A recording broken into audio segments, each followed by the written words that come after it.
ओम शांति। अॼु जी मिली तारीख़ आहे 5/12/2024। मीठा मीठा बाप दादा चवंदा मीठे मीठे ॿार तव्हांखे जो बि ज्ञान मिलंदो आहे उन ते वीचार सागर मंथन करिणो आहे। ज्ञान मंथन सां ई अमृत निकिरंदो। ज्ञान मंथन सां ई अमृत निकिरंदो। प्रश्न आहे 21 जन्मनि जे लाइ मालामाल ठहिण जो साधन छा आहे? उत्तर आहे ज्ञान रतन। जेतिरो तव्हां हिन पुरुषोत्तम संगम युग ते ज्ञान रतन धारण कंदव ओतिरो मालामाल थींदा वेंदव। हाणे जा ज्ञान रत्न हुते हीरे जवाहरात ठही वेंदा। असांजो हिकु हिकु ज्ञान जो रतन ₹1,00,000 जो आहे। इन करे जेतिरा असां ज्ञान रत्न रोज़ु धारण कंदासीं ओतिरा असांजो जमा जो खातो थी वेंदो ऐं इहे ई ज्ञान रत्न उते असांखे हीरे जवाहरातनि जे रूप में मिलंदा आहिनि। जॾहिं आत्मा ज्ञान धारण करे मुख सां ज्ञान रतन कढे रतन ई ॿुधाए तॾहिं उनखे हर्षित चेहरे सां बाप जो नाम वालो थींदो। जॾहिं आत्मा ज्ञान रतन धारण करे मुख सां ज्ञान रतन कढे रतन ई ॿुधे ऐं ॿुधाए तॾहिं उन्हनि जे हर्षित चेहरे सां बाप जो नाम वालो थींदो। आसरी गुण निकिरंदा तॾहिं मालामाल थींदो। ओम शांति। बाप ॿारनि खे ज्ञान ऐं भक्ति ते सम्झाईंदा आहिनि। इहे त ॿार सम्झंदा आहिनि कि सतयुग में भक्ति न हूंदी आहे। ज्ञान बि सतयुग में न मिलंदो आहे। श्री कृष्ण न भक्ति कंदा आहिनि न ज्ञान जी मुरली वॼाईंदा आहिनि। मुरली माना ज्ञान ॾियणु, गायन न। मुरली में आहे जादू। मुरली माना ज्ञान ॾियणु। मुरली में आहे जादू त ज़रूरु कोई जादू हूंदो न। सिर्फ़ु मुरली वॼाइण इहे त कॉमन ॻाल्हि आहे न। फ़क़ीर माण्हू बि मुरली वॼाईंदा आहिनि। हिन में जो ज्ञान जो जादू आहे मुरली में। फ़क़ीर माण्हू बि मुरली वॼाईंदा आहिनि। हिन में त ज्ञान जो जादू आहे। अज्ञान जो जादू न चईंदासीं। बाबा जी मुरली में ज्ञान जो जादू आहे, अज्ञान जो जादू न चईंदासीं। मनुष्य सम्झंदा आहिनि श्री कृष्ण मुरली वॼाईंदो हुयो, हुनजी ॾाढी महिमा कंदा आहिनि। बाप चईंदा आहिनि श्री कृष्ण त देवता हुयो। मनुष्य खां देवता, देवता खां मनुष्य त थींदो ई रहंदो आहे। दैवी सृष्टि बि हूंदी आहे त मनुष्य सृष्टि बि हूंदी आहे। हिन ज्ञान सां मनुष्य खां देवता ठही वेंदा आहिनि। जॾहिं सतयुग हुयो त ज्ञान जो वरसो हुयो। सतयुग में भक्ति न हूंदी आहे। सतयुग में भक्ति न हूंदी आहे। देवता आहियूं जॾहिं मनुष्य ठहींदा आहिनि तॾहिं भक्ति शुरू थींदी आहे। मनुष्य खे देवता जॾहिं मनुष्य अर्थात विकार में वेंदा आहिनि तॾहिं भक्ति शुरू थींदी आहे। मनुष्य खे विकारी, देवताउनि खे निर्विकारी चईंदासीं। देवताउनि जी सृष्टि खे पवित्र दुनिया चईंदासीं। हाणे तव्हां मनुष्य खां देवता ठहो था न। देवताउनि में पोइ ज्ञान हूंदो न आहे। देवताउनि सदगति में आहिनि। ज्ञान खपे दुर्गति वारनि खे। हिन ज्ञान सां ई दैवी गुण ईंदा आहिनि। ज्ञान जी धारणा वारे जी चलन देवता मिसल हूंदी आहे। मतिलबु ओड़ा कपिड़ा आदि पाए करे न रहणो आहे, लेकिन हुननि जे संकल्प बोल कर्म उहे दैवी हूंदा आहिनि। कम धारणा वारी जी चलन मिक्स हूंदी। आसरी चलन त न चईंदासीं न। धारणा न हूंदी त असांजा ॿार कीअं कहलाईंदा। ॿार बाप खे न ॼाणंदा आहिनि त बाप बि ॿारनि खे कीअं ॼाणे, है न। ॿार अगरि बाप खे न ॼाणनि, बाबा चवनि था कि धारणा न हूंदी त असांजा ॿार कीअं कहलाईंदा। ॿार बाप खे न ॼाणंदा आहिनि त बाप बि ॿारनि खे कीअं ॼाणंदा, है न। जेतिरो हिते भले ई शिव बाबा सभी आत्माउनि जा पिता आहिनि, लेकिन बाबा उन्हनि आत्माउनि खे ॼाणंदो आहे जो जी बाबा वटि त मन जी आवाज़ पहुचती आहे न। त जेकी आत्मा बाबा जी श्रेष्ठ मत ते हले, बाबा खे ॼाणे, बाबा जी चए ते हले, उहो उनखे बाबा सदा ॾिसी सघंदा आहिनि जॾहिं चाहिनि। चईंदा आहिनि न भॻवानु सभु ॾिसे थो, भॻवानु सभिनि जी न ॾिसंदो आहे। भॻवानु उन्हनि जी ॾिसी सघंदो आहे जंहिंजो मन भॻवान सां जुड़ियल रहे, जेको भॻवान जे चए ते हले। ॿार बाप खे न ॼाणंदा आहिनि त बाप बि ॿारनि खे कीअं ॼाणंदो। केतिरी कची कची ॻाल्हियूं बाप खे ॾींदा आहिनि। भॻवान खे गाली ॾियणु केतिरो ख़राबु आहे। पोइ जॾहिं उहो ब्रह्मन ठहींदो त ॻाल्हियूं ॾियणु बंदि करे, गारियूं ॾियणु बंदि करे छॾंदो। त हिन ज्ञान खे वीचार सागर मंथन करणो खपे। स्टूडेंट वीचार सागर मंथन करे ज्ञान खे उन्नति में, ज्ञान सां उन्नति में ईंदो आहे। स्टूडेंट वीचार सागर मंथन करे पोइ ज्ञान खे उन्नति में लाहींदो आहे, मतिलबु ज्ञान ॿियो विस्तार करे ॿुधाईंदो आहे। ताकी ज्ञान मिलंदो आहे, हुन ते पंहिंजो वीचार सागर मंथन करण सां अमृत निकिरंदो। मतिलबु बाबा जो हिकु शब्द ऐं असां अगरि हुन ते वीचार सागर मंथन कंदासीं न त हुन जा ॾाढा सुठा सुठा अर्थ निकिरी वेंदा आहिनि। त बाबा चईंदा आहिनि ज्ञान खे वीचार सागर मंथन करे ज्ञान खे उन्नति में लाहींदा आहिनि। तव्हांखे इहो ज्ञान मिलंदो आहे, हुन ते पंहिंजो वीचार सागर मंथन करण सां अमृत निकिरंदो। वीचार सागर मंथन न कंदा त छा मंथन हलंदो। आसरी वीचार मंथन जेके जंहिंसां किचिड़ो ई निकिरंदो आहे। हाणे तव्हां ईश्वरी स्टूडेंट आहियो, न ॼाणंदा आहियो मनुष्य खां देवता ठहिण जी पढ़ाई बाप पढ़ाइनि था। देवताऊं त न पढ़ाईंदा न, देवताउनि खे कॾहिं ज्ञान जो सागर न चईंदासीं, बाप ई ज्ञान जो सागर आहे न। डॉक्टर ठाहिण वारो डॉक्टर थोरी टीचिंग कंदो, स्कूलनि में वञी पढ़ाईंदो। डॉक्टर ठाहिण वारा टीचर, डॉक्टरी जी पढ़ाई पढ़ाइण वारा टीचर अलॻि हूंदा आहिनि, डॉक्टर अलॻि हूंदा आहिनि। त देवताऊं अलॻि आहिनि, देवताउनि जी पढ़ाई पढ़ण वारो उहो अलॻि आहे। देवताऊं त न पढ़ाईंदा न, देवताउनि खे कॾहिं त बाबा चवनि था कि देवताउनि खे कॾहिं ज्ञान सागर न चईंदासीं, बाप ई ज्ञान जो सागर आहे न। त पाण खां पुछणो खपे असां में सभी दैवी गुण आहिनि। अगरि आसुरी गुण आहिनि त हुनखे कढी ॾियणो खपे। बाबा चवनि था अगरि आसुरी गुण आहिनि त अॼु सभु आसुरी गुणनि खे कढी छॾिजो, तॾहिं देवता ठाहींदा। हाणे तव्हां आहियो पुरुषोत्तम संगम युग ते।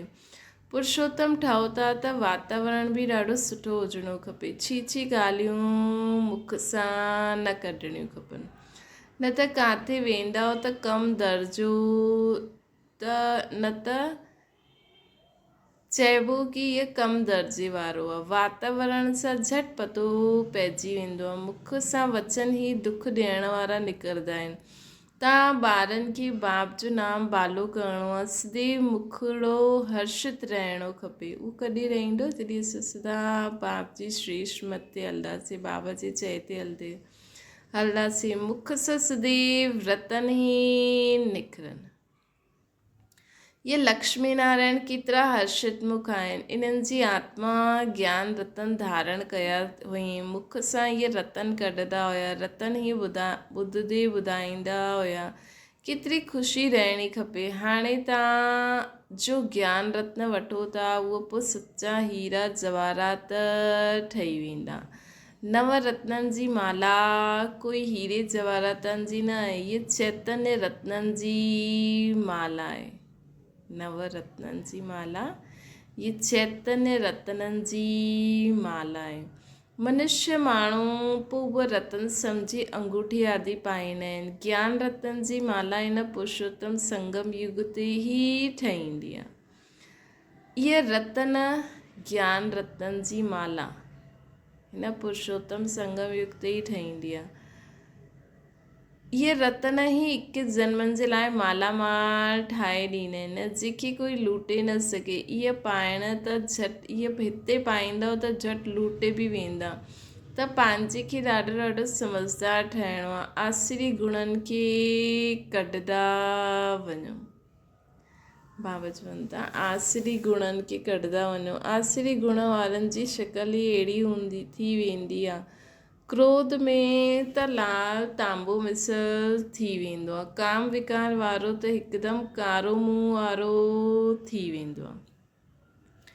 आसरी गुण वारे जी शिकल अहिड़ी थी वेंदी आहे। क्रोध में त माण्हू लाल तांबे मिसल थी वेंदो आहे। काम विकार वारो जो हिकदमि मुंहुं कारो थी वेंदो आहे। श्री कृष्ण खे बि कारो ॾेखारींदा आहिनि। विकारनि जे कारण ई गोरे खां सावरो ठही वेंदो आहे।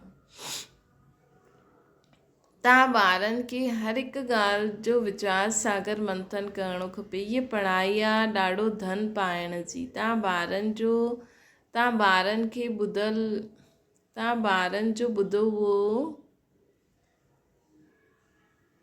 ॿुधियो हूंदो तव्हां कि क्वीन विक्टोरिया जो वज़ीर पहिरियों ग़रीब हुयो, दियो जलाए करे पढ़ंदो हुयो, परंतु उहो पढ़ाई कोई रतन थोरी हुया। नॉलेज पढ़ी करे पूरो पोजीशन पाए वरितईं त पढ़ाई कम में आई न कि पैसो। पढ़ाई ई धन आहे, उहो आहे हद जो, इहो आहे बेहद जो धन। हाणे तव्हां सम्झंदा आहियो बाप असांखे पढ़ाई करे विश्व जो मालिक ठाहींदा आहिनि।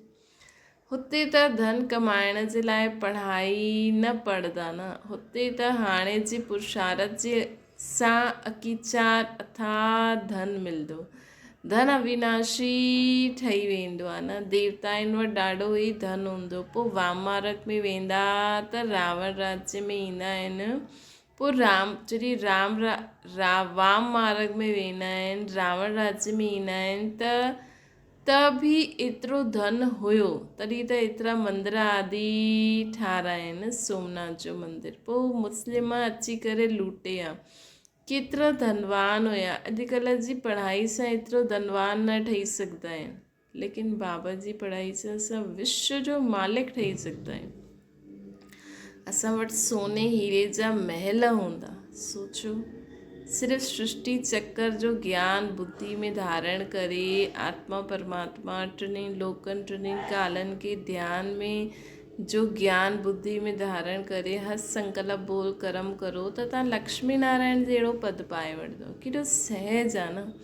त बाबा चवनि था कि हिन पढ़ाई में ॾिसो मनुष्य छा ठही वेंदा आहिनि, हिकदमि ग़रीब खां साहूकार ठही वेंदा आहिनि। हाणे भारत ॾिसो केतिरो ग़रीब आहे न, है न। नाम जा साहूकार बि जो आहिनि उन्हनि खे त फ़ुर्सत ई न आहे। हितां जा ग़रीब भारत में ॾिसो केॾा ग़रीब आहिनि। नाम जा साहूकार जो बि आहिनि, उन्हनि खे त फ़ुर्सत ई न आहे। पंहिंजे धन पोजीशन जो केतिरो अहंकार आहे। लेकिन हिते बाबा गुप्त वेश में अची करे ग़रीब ॿारनि खे भविष्य जे लाइ विश्व जो महाराजा महारानी ठाहिनि था। इन में त पंहिंजी धन पोजीशन जो उन्हनि खे केॾो अहंकार आहे। हिन में अहंकार आदि मिटी वञिणो खपे। असांखे छा अहंकार आहे? असां आत्मा वटि धन दौलत हीरे जवाहरात आदि कुझु बि न आहे, है न। असां त आत्मा ई आहियूं। आत्माउनि वटि धन दौलत हीरे जवाहरात कुझु आहे ई न। आत्मा त अकेली आहे, बाबा जी संतान आहे बसि। बाबा चईंदा आहिनि मिठे ॿार देह से देह सभु संबंधनि खे छॾो। आत्मा शरीर छॾंदी आहे त पोइ साहूकार आदि सभु ख़तमु थी वेंदा न। पोइ जॾहिं नए सिर पढ़े धन कमाए तॾहिं धनवान ठहे। केॾी महिनत आहे न। मतिलबु पिछले जन्मनि जो कुझु बि यादि न रहंदो, सभु ख़तमु थी वेंदो, है न। छो जी अगरि यादि रहे, सम्झो उहा आत्मा काॾे वई, कंहिं वटि जनमु वरितई, त पोइ माण्हू चईंदा अरे असांजी आत्मा हीअ ॾिसो उहे सभु हुननि खे त हुन शरीर सां प्यारु थींदो आहे न। अगरि पतो बि हुजे त माण्हू छा कंदो, है न। ज़्यादा से ज़्यादा हुनखे थोरो जो बि कुझु ॾियणो हूंदो, ख़ातिरी वातिरी कंदो। पोइ नए शरीर में हुन सां उहो प्यार त न हूंदो न। सम्झो कंहिंजी मां शरीर छॾे, हाणे आत्मा वई ॿियो शरीर में, है न। त उन्हनि खे पतो बि हुजे मुंहिंजी माउ जी आत्मा हिन शरीर में आहे, लेकिन उनखे त माउ जे शरीर सां प्यारु हूंदो आहे न। है न। पोइ त उहो ॿिए शरीर में अची वई त उहो प्यार त न रहंदो। त बाबा चवनि था पोइ जॾहिं नए सिर खां पढ़े धन कमाए तॾहिं धनवान ठहे या त दान पुण्य आदि सुठो कयो नहीं त साहूकार जे घर जन्म वठंदा। केॾी गहरी ॻाल्हि आहे। असां त देह जे संबंध पदार्थ वस्तु वैभवन पैसनि आदि में केॾा माण्हू दुनिया वारा माण्हू केॾा उन में मोह में वेठा आहिनि। लेकिन सोचो हाणे आत्मा शरीर छॾे हुनजो कुझु बि न रहंदो। तंहिंखां सुठो त उहो पहिरियों ई धन दान करे वठे, जेको बि पैसो आंदी आहे उहो सुठी रीति ख़ुदि बि जिए ॿियनि खे बि जीअण ॾे त पुण्य जो खातो त कम से कम जमा थींदो न। ॿिए जन्म में उहो संबंधी त न रहंदा, कम से कम असांजो ॿियो जन्म त सुठो हुजिणो खपे न, है न। त कहिड़ी गहरी सम्झ आहे। अगरि इहे माण्हू सम्झी वठे त दुनिया में सभिनि जो बेड़ो पार थी वञे। चईंदा आहिनि इहे पास्ट अगरि त जंहिं समय शरीर छॾे धनवान त सभु ख़तमु थी वियो। अगरि सुठो दान पुण्य कयो नहीं त साहूकार वटि जन्म वठंदा। चईंदा इहे हिन जे पास्ट जे कर्मनि जो फल आहे। नॉलेज जो दान ॾिनो, उहा कॉलेज धर्मशाला आदि ठाही त उनजो फल मिलंदो आहे, परंतु अल्पकाल जे लाइ। इहे दान पुण्य आदि बि हिते कबो आहे न, कलयुगी दुनिया में। सतयुग में न करे सघंदा आहियूं। सतयुग में सतयुग जा 20 जन्म जे लाइ हाणे ई असांखे ज्ञान दान करिणो आहे, ज्ञान धारण बि करिणो आहे, दान बि करिणो आहे। सतयुग में सुठा ई कर्म हूंदा छो जी हुते हाणे जो वरसो मिलंदो आहे। हुते कोई बि विक्रम आदि न ठहींदो आहे छो जी रावण ई न आहे न। विकार में वञण सां विकारी कर्म ठही वेंदा आहिनि। विकार में वञण सां विकारी कर्म ठही वेंदा आहिनि कलयुग में। त हिते विकारी कर्म हुजण जे कारण पोइ माण्हुनि खे पुण्य कर्म बि करणा पवंदा आहिनि। विकार में विक्रम ठहींदा आहिनि। स्वर्ग में विक्रम कोई हूंदो ई न आहे। सॼो मदार कर्मनि ते आहे। इहा माया रावण अवगुणी ठाहींदी आहे, बाप अची करे सर्वगुण संपन्न ठाहींदा आहिनि।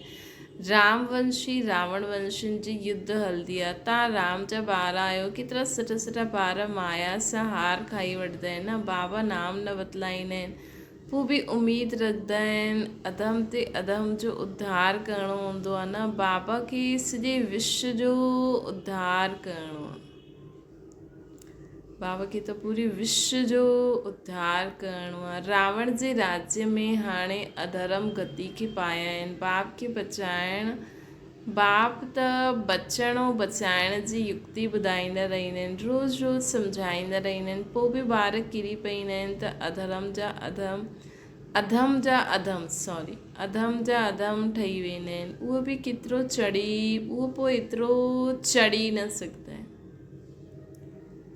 उहा अधमपनो अंदरि खाईंदो रहंदो आहे। जीअं चईंदा आहिनि न अंतकाल जो सिमरे उन जी बुद्धि में उहो अधमपनो ई यादि रहंदो आहे। त बाप बि सम्झाईंदा आहिनि कल्प तव्हां ई ॿुधंदा आहियो सृष्टि जो चकर कीअं फिरंदो आहे, है न। कल्प तव्हां ई ॿुधंदा आहियो कि सृष्टि जो चकर कीअं फिरंदो आहे। जानवर आदि त न ॼाणंदा न, तव्हां ई ॿुधंदा ऐं सम्झंदा आहियो। मनुष्य त मनुष्य ई आहिनि। लक्ष्मी नारायण खे बि नक कन आदि सभु आहिनि, पोइ बि मनुष्य आहिनि, परंतु हिननि में दैवी गुण आहिनि, हिन करे हिननि खे देवता चइबो आहे। इहो अहिड़ो देवता कीअं ठहींदा आहिनि, पोइ कीअं किरंदा आहिनि, इहे चकर जो तव्हांखे ई पतो आहे। जो वीचार सागर मंथन कंदा रहंदा आहिनि उन्हनि खे ई धारणा थींदी वेंदी आहे न। जो वीचार सागर मंथन न कंदा आहिनि उन्हनि खे ॿुधू चईंदासीं। मुरली हलाइण वारे जो वीचार सागर मंथन हलणो खपे। हिन टॉपिक ते इहे सम्झाइणो आहे। उमेदु रखबी आहे न।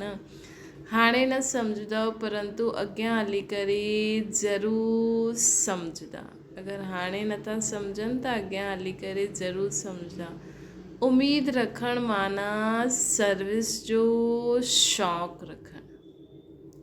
त हर हिक में उमेदु रखो कि हाणे न त अॻियां हली ज़रूरु मञंदा। थकिणो न आहे। उम्मीद रखंदासीं न। हाणे ॾिसो माण्हुनि एॾो शिवरात्रियुनि ते मेला कया, एॾा सर्विस कई। हाणे माण्हू सोचंदो की अरे एॾो हर बार ई कंदा आहियूं, को निकिरंदो ई न आहे। लेकिन अगरि कंहिंखे उम्मीद हूंदी कि न अॼु न त कल्ह हिकु बि उथे, लेकिन उथे त हुन उमंग सां उहो माण्हू अञा बि शिवरात्रि ते उहो ई धूमधाम बाबा जा ॿार मचाईंदा, है न। उम्मीद रखणी खपे। हाणे न सम्झा, परंतु अॻियां हली सम्झंदा। उम्मीद रखणु माना सर्विस जो शौक़ु, थकिणो न आहे। भले कोई चढ़ी करे पोइ अधम ठहे, अगरि ईंदो आहे त स्नेह सां विहारो न, विहारंदव न, चईंदव न कि चईंदव हली वञो हितां। एतिरो असांखे उहो गुण धारण करिणो आहे बाप समान। न हीअं न कोई आत्मा बाबा जे यज्ञ में डिसर्विस करे हली वञे या ईअं हली वञे, वापसि अचे असां सां कॾहिं मिलणु त असां हुनखे कढी ॾियूं। न, हुनखे ॿियो ई स्नेह सां विहारणो आहे। हाल चाल पुछणो पए, एतिरा ॾींहं काॾे वियो, छो न ईंदा, चईंदा न, चईंदा माया सां हार खाई वठी। सम्झंदा बि आहिनि, ज्ञान ॾाढो सुठो आहे, स्मृति त रहंदी आहे न। भक्ति में त हार जीत पाइण जी ॻाल्हि ई न आहे।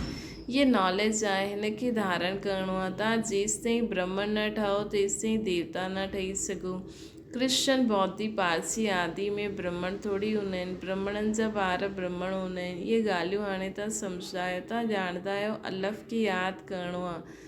अलफ़ खे यादि करण सां ॿिए बादशाही मिली वेंदी आहे। जॾहिं कोई मिले त चओ अलफ़, अल्लाह खे यादि करो। अलफ़ त अलफ़ खे ई ऊच ते ऊच चइबो आहे न। अंगुली सां अलफ़ तरफ़ इशारो कबो आहे, सिधो ई सिधो अलफ़ आहे। अलफ़ खे हिकु ई चइबो आहे, हिकु ई भॻवानु आहे, बाक़ी सभु असां ॿार आहियूं। बाप खे अलफ़ चइबो आहे न। बाप ज्ञान बि ॾींदा आहिनि, पंहिंजो ॿार बि ठाहींदा आहिनि। तव्हां ॿारनि खे केतिरी ख़ुशी रहणी खपे। बाबा असांजी केतिरी सेवा कंदा आहिनि, विश्व जो मालिक ठाहे छॾींदा आहिनि। पोइ ख़ुदि ई पवित्र दुनिया में ईंदा न आहिनि। पावन दुनिया में कोई उन्हनि खे सॾु ई न कंदा आहिनि, पते दुनिया में ई सॾु कंदा आहिनि। पावन दुनिया में अची करे छा कंदा? उन्हनि जो नाम ई आहे पतित पावन। त पुराणी दुनिया खे पावन दुनिया ठाहिणु उन्हनि जी ड्यूटी आहे। बाप जो नाम ई आहे शिव। ॿारनि खे सालिग्राम चइबो आहे। ॿिन्हिनि जी पूजा थींदी आहे, परंतु पूजा करण वारनि खे कुझु पतो ई न आहिनि। बसि हिकु रस्म रिवाज ठाहे छॾी आहे पूजा जी।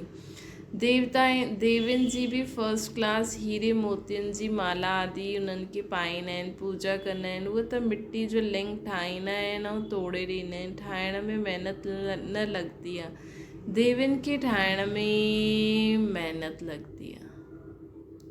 उन्हनि जी शिव बाबा जी पूजा में महिनत न लॻंदी आहे, मुफ़्त मिलंदा आहिनि। पथर पाणी में घिसी घिसी करे गोल ठही वेंदा आहिनि, पूरो अंडाकार ठाहे ॾींदा आहिनि। चईंदा बि आहिनि अंडे मिसल आत्मा जो ब्रह्म तत्व में रहंदी आहे, हिन करे उन्हनि खे ब्रह्मांड चइबो आहे। अंडे मिसल आत्मा ब्रह्म तत्व में रहंदी आहे, इन करे उनखे ब्रह्मांड चइबो आहे। तव्हां ब्रह्मांड जा विश्व जा मालिक ठहींदा आहियो न। असां ब्रह्मांड जा बि मालिक आहियूं त विश्व जा बि मालिक आहियूं। त पहिरियों सम्झाणी ॾियणी आहे हिकु बाप जी। शिव खे बाबा चई सभई यादि कंदा आहिनि। ॿियो ब्रह्मा खे बि बाबा चईंदा आहिनि। प्रजापिता ब्रह्मा आहे त सॼी प्रजा जो पिता आहे न, ग्रेट ग्रेट ग्रैंड फादर आहे। त इहो सॼो ज्ञान हाणे तव्हां ॿारनि जी बुद्धि में आहे न।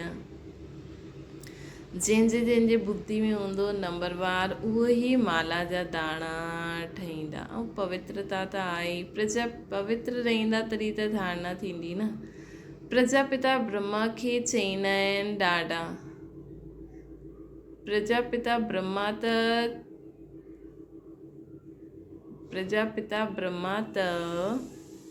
ॾाढा चईंदा आहिनि, परंतु यथार्थ रीति ॼाणंदा न आहिनि।